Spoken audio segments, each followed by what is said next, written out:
Hello, everyone. Hope all of you are doing good in the current scenario. And today we have Arathi Rajagopalan with us, who's a fashion designer and stylist and founder of House of Kalart.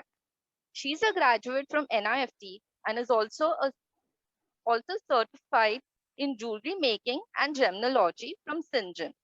Her experience in international and domestic fashion industry and her fascination for jewelry and arts from childhood led her to start House of Kalart as a venture where painting, drawing, and embroidery are married with metalsmithing to create handcrafted fashion jewelry. With an experience of more than a decade of working in fashion shoots and movies, style consultations came as an offshoot. Bringing jewelry and styling together, her venture aims to create a holistic fashion sense. So, Aarti, before I start shooting the questions at you, I must confess that I am a great fan of your creations. I just love your jewelry and I keep checking out your designs often on your social media pages. So, I'm personally a big fan of you and your creation. Well, thank you so much. That's like such an encouragement for us. So it's was a, like encouragement for me. Thank you. Welcome. So now let us know the journey of Aarti from her own mouth. Let us know how did House of Kalart start and what has been her experience till date about entrepreneurship. So Aarti, tell us your business journey and the motivation to become an entrepreneur. Well, arts and crafts. I've been fascinated by arts and crafts and jewelry since childhood. My inspiration was my aunt who used to teach me crafting during all my summer vacations, and I also used to keep doodling a lot of designs on my textbooks, I think from sixth grade itself. So, I was always interested and fascinated by these elements since childhood. And when I was working in my corporate job, I remember her boss telling me once that, his wife was expecting and he wanted her to start something on her own, and he That's was great. also saying that he wish, yeah, so he said he wished he could do something on his own. He always wanted to do something, but then due to family pressure he could not take it up. So this kind of stuck in my head, and I was just about 26, 27 then, and I was like, this kind of stuck in my head, and I was like, I don't want to go to mid 30s like him and tell myself that I wish I had tried. So I have the age at hand, so I wanted to, give it a shot.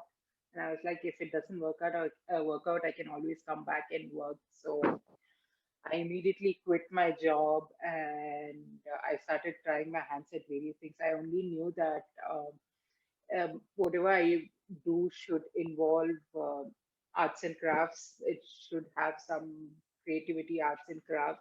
And I, since I was always, though I did apparel designing, I was always interested in jewelry designing. So, I was like, I wanted to definitely try out jewelry designing. So I started buying a lot of beads and taught myself how to bead, how to finish jewelry, and I did exhibitions. And while I was doing that, I was trying to understand how the jewelry market works, how the market responds to the jewelry, to jewelry. So while doing that, I was very sure that the response was amazing, but I was very sure that I wanted to work with metal smithing. So I wanted to try and see how I could bring art forms on metal smithing.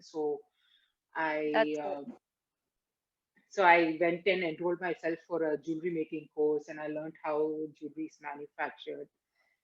Then it was tough. Once I understood the process, I knew how to explain my designs to karigars, but then it was very difficult to get karigars to experiment with new designs. So it was tough. It was a long journey. It took me almost 8 years from the time I quit my job to starting House of Kalart in 2018. So finally, I found a karigar who was willing to experiment. We tried a lot of, through a lot of trial and errors, we were finally able to come up with a successful design, and I was able to launch House of Kalart in 2018. So yeah. That's really very amazing and an inspiring story. I think it's going to Okay. inspire a lot of Lot of- people to take a decision and go into entrepreneurship. So now, Aarti, tell me what makes your brand unique? Um, like I said, I try to bring in different art forms on jewelry. Like there are so many dying art forms like stained glass paintings, Parsi embroidery. All these are dying art forms that we are trying to bring in these art forms in a contemporary fashion, by which when we are talking about these art forms that are not spoken about anymore, we are trying to give a life to these art forms. Not just that, our Prime Minister had Mr. Narendra Modi had once said that where there's a soul, there is a story. He was referring to this age-old tradition of storytelling, and we truly believe that every person has a story to tell. They have a unique story. So we try to bring their stories and art forms together. Like for example, I had a customer who came to me that she has this Zardozi uh, dress. I mean, her dress has this Zardozi embroidery, and she was asked me if it would be possible for me to bring in that design on my jewelry. So I was able to replicate her thing on metal jewelry. So similarly, because there are a lot of brands that do embroidered jewelry, and but in the proper textile, these are textile jewelry. So this client uh, saw my brand, and she was like, she had to wear it for some a wedding or something. She's like, is it possible for you to bring this on a metal thing, give it a premium look? So I Okay. was able to duplicate that. So similarly, another client said she had these amethyst beads, and she wanted to know if I could bring in that look on a metal pendant. So we were able to paint and replicate the amethyst look on a metal pendant. So what makes us different, I think, is how we are able to bring the customers' stories and art forms together on metal premium jewelry. So I think that makes us stand out. It's really great. Wonderful. So now, Aarti, you and I, we both know that as entrepreneurs, whenever we start out or during the course of our entire journey, we all make a lot of mistakes. And then when you look back, you think that there are certain mistakes that could have been avoided. Avoid. So, what are some of the mistakes you wish you could have avoided in your journey? Well, I was a typical designer. Entrepreneur journey is something that, there's no set rule book that says this is how it needs to be done. Every designer's story is different from, I mean, there's no set rule book. Everybody's story, because the business is an extension of yourself. So, you learn through experience and trial and errors. In my case, I was a typical designer. I used to think only from the point of view of a designer, and the design and your product. So, a business is not just your product or your designs. It's a lot more than that. It has accounting, marketing, your customers, the story of people behind the business, in front of your business. So it's an amalgamation of a lot of things. I, I knew that, I've read a lot of books on, on business plans and getting your ideas validated and customer validations and all those stuff. But I knew I had to do it, but I never did that. I thought my designs are so wonderful that, people will just come and buy it. but then Very relate. but then I fell flat on my face, and then I realized the importance of customer validation, and then I started talking to my customers. I started listening to them for the first time, customers always talk, but then you need to listen. So I Yes. started listening to them Yes. for the first time. And then I realized that they love my concept of bringing different art forms on metal jewelry. Just that, they felt my pieces were all statement pieces initially. So, they just felt that it was too statement for them to, a piece for them to carry it off. So then I listened to them, and they said that they would love to wear it if it if it was minimalistic. So then I was able to, after listening to them, I was able to draw a line between what I wanted to offer and what they wanted. And now I'm able to bring in the same art forms on more practical and minimalistic pieces. So that was a really good learning journey for me. So I can totally identify with your learning. We have had a similar similar. experience in our journey.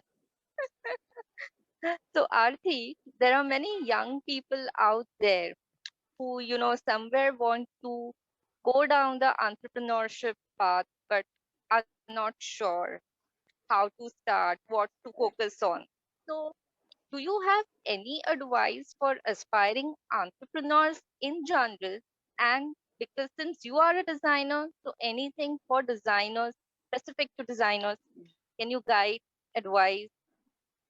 So whatever your journey is, either be it an entrepreneur, I mean a designer, a design-based entrepreneurship, or any entrepreneurship journey, the most first important thing is look at it as an extension of your identity than looking at it as a job, or have that passion. First of all, have that passion, and if you have a dream, definitely follow it. And couple of other things is like, always be open to learning, because the day you think you've accomplished something, then you've stopped learning. So as we reach a certain place in our business, always be open to learning and growing. That's when we keep growing, personally and as a business as well. So be open to learning. And it's all, nothing is easy. It is definitely a tough journey. It needs a lot of patience and persistence. So be ready to have that persistence in you, and be ready to give your nurture your business and give it the time it needs. Do not compare yourself with your peers in the industry who have already achieved a level. Don't compare you're starting with their middle or their accomplished level, because they've also gone through the same uh, path before they got there. So give your business that time and nurture it enough so that it can also get to that level.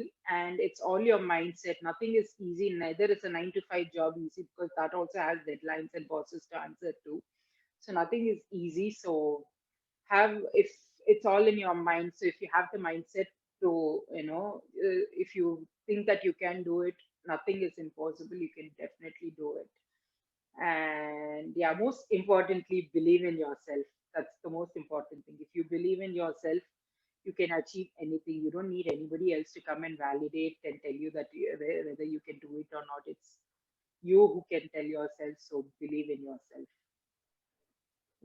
Yeah, all the best. You can definitely do it. That's great, Arti. Believe in yourself and have a positive mindset. It's very important for each and every one of us. Keep these two things in mind. So, Very Arti, it was really great talking to you and knowing your journey right from the start till date. And I'm sure many people out there are going to get inspired by your story and have a lot to take home to for their entrepreneurial journeys or for their life journeys. So, Aarti, I would like to just thank you from the bottom of my heart for your time and for sharing your learnings with us and your journey with us. Thank you, Aarti. Thanks a thank lot. thank you so much, Palmi. Thank you for having me here. Bye. Yeah, and I hope House Kalart just reaches newer heights every day. All the best to you. Thank you so much. That's much needed. Thank you. Yeah. Thank you. Thank you.